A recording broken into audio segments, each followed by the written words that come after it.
প্রকৃতিকে সময় দেওয়া উচিত, প্রকৃতির জন্য সময় দেওয়া উচিত। এতে কি হবে? আপনি নতুন কিছু দেখতে পারবেন, জানতে পারবেন, আপনার মন মানসিকতার পরিবর্তন আসবে, চিন্তা চেতনার ভালো একটা পরিবর্তন আসবে।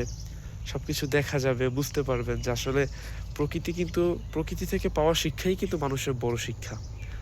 সবথেকে আ ভালোই হচ্ছে মানে এই একটা পন্থা যে প্রকৃতি থেকে যদি কোনো শিক্ষা আপনি গ্রহণ করেন বা আহরণ করেন, সেক্ষেত্রে এটা মানে ভুল বা মিথ্যা বা ধোঁকা দেওয়ার মতো কিছুই হবে না। কারণ মানুষের কাছ থেকে যদি আপনি শিক্ষা গ্রহণ করতে চান, সেখানে হয়তো তার ব্যক্তি স্বার্থ বিদ্যমান বা আ অন্য কোনো মিথ্যা আশ্বাস যেকোনো একটা হতেই পারে। কারণ মানুষ তো সবসময় সত্য কথা বলে না, মুহূর্তে পল্টি মারে। কিন্তু প্রকৃতি থেকে আপনি যে শিক্ষাটা নিবেন, সেটা হচ্ছে একদম পিওর।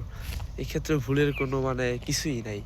প্রকৃতি সবথেকে বড় শিক্ষা দিবে আপনাকে। এর জন্য সময় দিতে হবে, প্রকৃতির কাছে আসতে হবে। হ্যাঁ, দেখতে হবে আসলে কখন কি রূপ বদলায়। মানুষেরও রূপ বদলায়, প্রকৃতিরও রূপ বদলায়। না হয়তো আর ৬ ঋতু থাকতো না বাংলাদেশে।